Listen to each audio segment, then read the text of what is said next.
I used to work for the post office.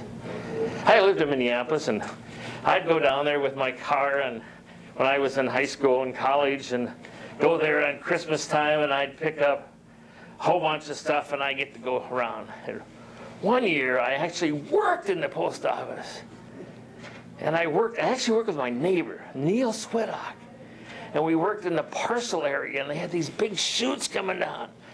And these boxes that come down on Christmas time, they were just scattered. You didn't have to move them and put them in these little bags. I was a postal employee, see? But I didn't retire that. Then I had the opportunity, the U.S. government, see, I have it here, the U.S. government was nice enough to have me be a federal employee for a few years. So I said, I'm not running to Canada with the rest of them. So I spent 6 years in the Navy. I had a wonderful time. I did everything from flying jets to being an OOD aboard the USS Enterprise. Had a wonderful time. And one of the things I wanted to do was to share these experiences. And I said, I'm not a professional speaker. I'd really like to learn how. I'd like to learn how to tell my story. So up here, it was right over at the college here, the tech college. They had the 412, okay? Toastmasters. Yeah, Lakes area, Toastmasters. And I said, man, I'm gonna go join that, see what it's like.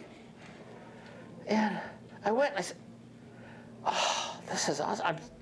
I went in there, I was real nervous, because although I love to talk, I was frightened of talking in front of people. I mean, I don't mind talking in little groups, having a beer and talking. Man, I have all kinds of stories with a beer. But standing in front of people, I was frightened.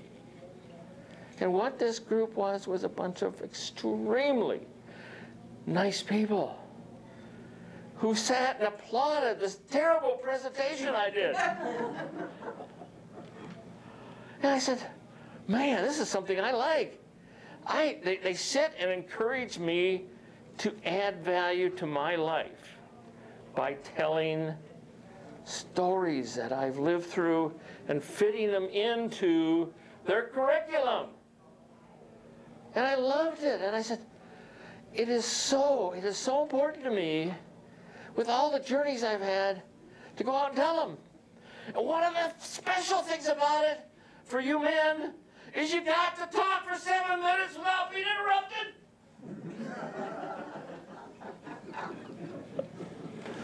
It was special. It was special. And when I left here, I said, man, I like this a lot. And I spend the winters in the Bay Area, San Francisco Bay Area. And I went there. Here, there is one club in 50 square miles. In San Francisco, there's 50 clubs in 10 square miles. So I joined 5 clubs. Wow. And I went to one every day, because I was going to be the greatest. And I completed this whole thing. What usually takes them 10, 12 years, I finished it in 4 months. Man, this is fun.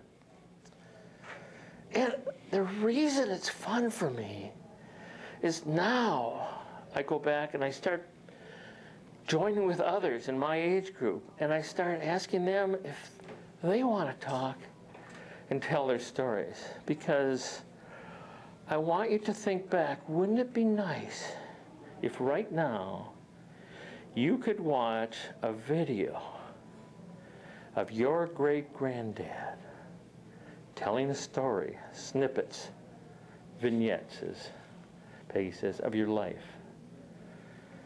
And Toastmasters started me in this journey. And they still, every day, every time I go to Toastmasters, I practice a little more of this.